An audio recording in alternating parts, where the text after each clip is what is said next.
Blessed ones of the nations of the world, dignified people of Africa, noble people of Ghana. This is the brother Dan of Ghana coming your way with this special recording from the United States of America. Ghana, humanity and the nations of the world. This is a special dedication to the family of His Excellency former President John Evans Fifi Atta Mills. His Excellency, when he was alive, I called him my father, my president, and my friend. And this week I had seen an article on the Ghana web from the head of the family of His Excellency John Evans Fifi Atta Mills, and this video recording is coming in support of the voice of the family of His Excellency President Mills. Ghana, humanity and the nations of the world. It's been 3 good years since my father President Mills went to be with the Lord, and the nation cannot remain in silence about the loss of his life, the life of President Mills forever. A time has come for truth to be told to the people of the nation, and I am in 100% support of the voice of the nobleman Paul Acom, of the head of the family of President Mills, and I am recording this video from the United States, encouraging the family of His Excellency President Mills to understand that they are not alone in this challenge which the family is going through. I am Brother Dan. I was born and raised in Ghana. I went to school at the Winneba Secondary School. I was at the Commander College as well. I'm here today to strengthen the family of His Excellency President Mills and the whole people of Ghana, Ghana and the nations of the world. The truth is, as the nobleman Paul Acom, the head of the family of President Mills, has said, the president never died of any natural cause. He never died a natural death. That is the truth. Ghana, humanity and the nations of the world. President Mills never died of natural cause. He never died a natural death. It was the CIA, the same people that were behind the overthrow of Osagyefo Dr. Kwame Nkrumah, which eventually led to his death. The same CIA were behind the loss of the life of President Mills. And the family of His Excellency President Mills, in the year 2006, I had married to an undercover agent of the US government, an African American. I was then in America.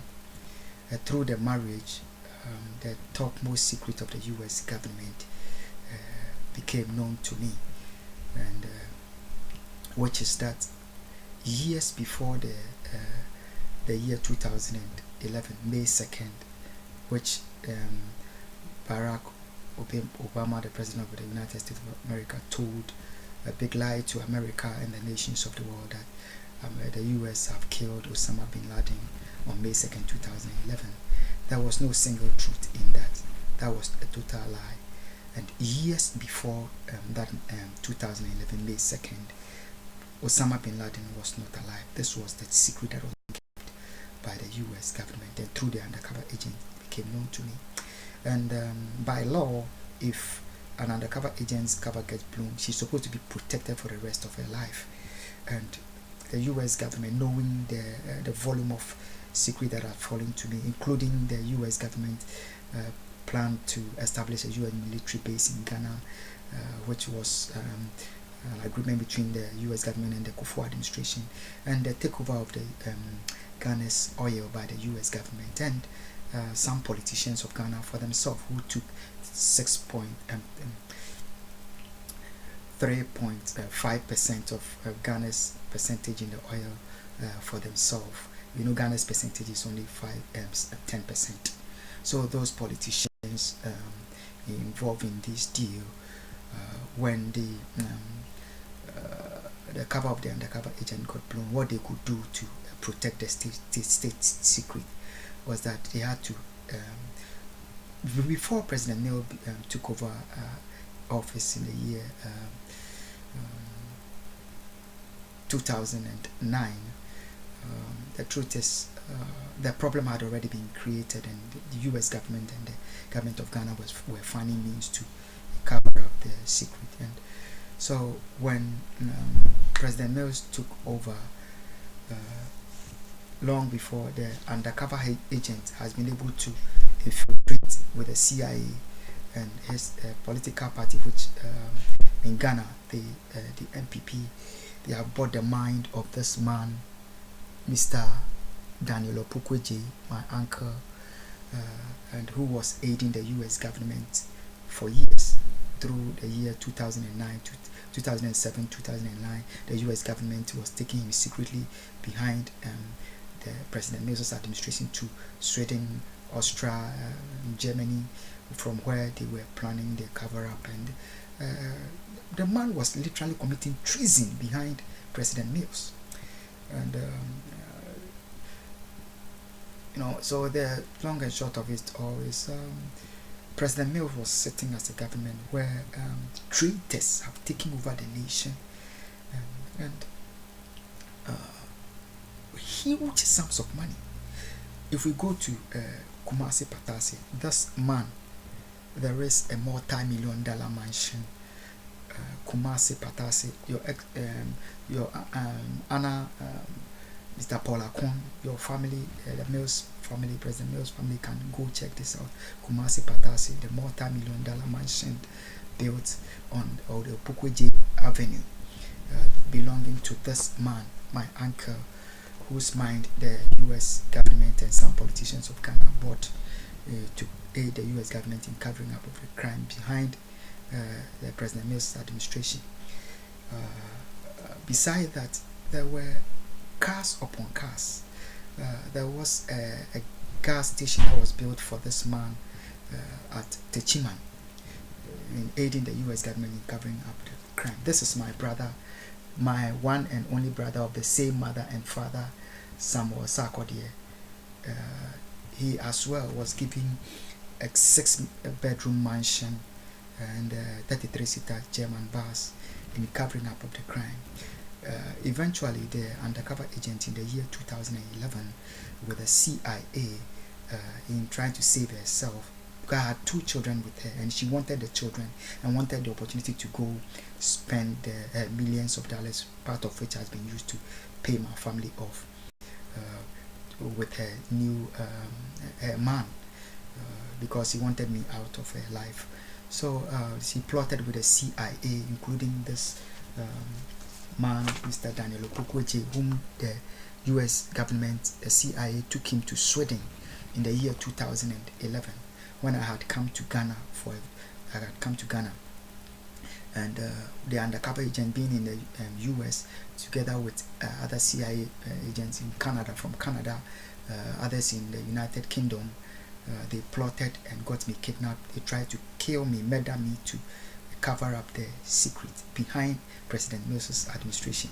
President Mills had nothing to do with this plot. So the undercover agent did this, and the whole deal blew up. So eventually, they had done this at the time the issue was before the UN High Commission for Human Rights. They violated international law to do this. So there was a very huge problem troubling President Mills, which problem the undercover agent was behind this huge global evil. And so they were plotting to end my life, to cover up the secret, and the whole thing blew up. So eventually, the undercover agent's father was taken ill because my 2 innocent children were abducted by the undercover agent on June 13, 2011. And the whole thing was troubling the father. The father fell sick, and he was totally bedridden. And I got to know of it through the undercover agents. I called the attention of Barack Obama at the White House, with huge international crowd gathered that the Obama administration must arise and solve the problem to avoid the man losing his life. Barack Obama never paid heed, and eventually the undercover agent's father died on May 8, 2012. And in order for Barack Obama and his administration to cover up the shame, because I have made that call before the whole of America at the White House with international audience, so the only thing he could do was to cover up the shame that I had come to call on him to address the issue, and he did not. And eventually he had made my father-in-law and the grandfather of my two innocent children, Elizabeth and Grace, who have been abducted since 2011 to this very day. That was Elizabeth, this is Grace. Ohima Sarkodie. The Obama administration, in order to cover his shame up, had to find means to avenge the undercover agents of his father's blood, which was on Barack Obama's hand. And but before then, they had put President Mills under the NSA prison, and they had put me as well under the NSA prison. And we remember before the death, Ghana was rendered totally ungovernable. The head of a chief of the president's hometown was cut off. There were fellow human beings, including Ghanaians who were in the United States of America, aiding the CIA in rendering Ghana ungovernable, doing such evil to the nation. I got to a point I had to take a step to His Excellency the UN Secretary General's office to intervene in the situation. That was in 2012 April. But the perpetrators of the crime had decided that they must eliminate the president out of life. So they continued to prison him and render the nation ungovernable. And my president is no more as at this day. So Your Honor, Mr. Paul Akom and the family of His Excellency President Mills, this is Oseya Sarkodie. If we are to go into this issue, many are the people that have to be killed by the laws of Ghana for treason. This issue is before the International Criminal Court as I speak. I send the issue there, but politically and diplomatically, they are pulling strings not to let the case go forward because of it's involving family members. The CIA having been able to trap family members and bribe them with money. So it's a complicated issue. So Ghana, the truth is, we should never remain in silence because the undercover agent is showing no remorse. Barack Obama, an African American, and the undercover agent being an African American, understanding how much the whole of humanity pressed to liberate the African American. And for today, if there is an issue between an African, a Ghanaian, and an African American, and the Barack Obama is saying that after this crime has caused the life of my president, he's saying that I should be persecuted and killed in secrecy to cover up the crimes. Ghana, we should never accept this. Humanity, Africa, and the nations, we should never accept this. Ghana, what I say is we should take the issue of the president's family to heart and give the body to the family to be buried in his hometown for the sake of peace and the stability of our nation. And regarding my innocent children, I appeal to the government and the people of Ghana that, and the whole of the African people, the whole of humanity, that we must demand the immediate return of the innocent children by the undercover agent. Wherever she has taken the children since 2011, we are demanding their return and total justice in this case. So Ghana, I pray that this issue does not invoke the wrath of God upon the nation. I pray that every curse of the Lord be revoked. It's never comes upon the nation. But the enemies of the nation who have done this, until they show remorse and repentance for their evil, Ghana, we should never remain in silence. All men are created equal. They must return my children. The president must be given the needed dignity due him in the befitting burial.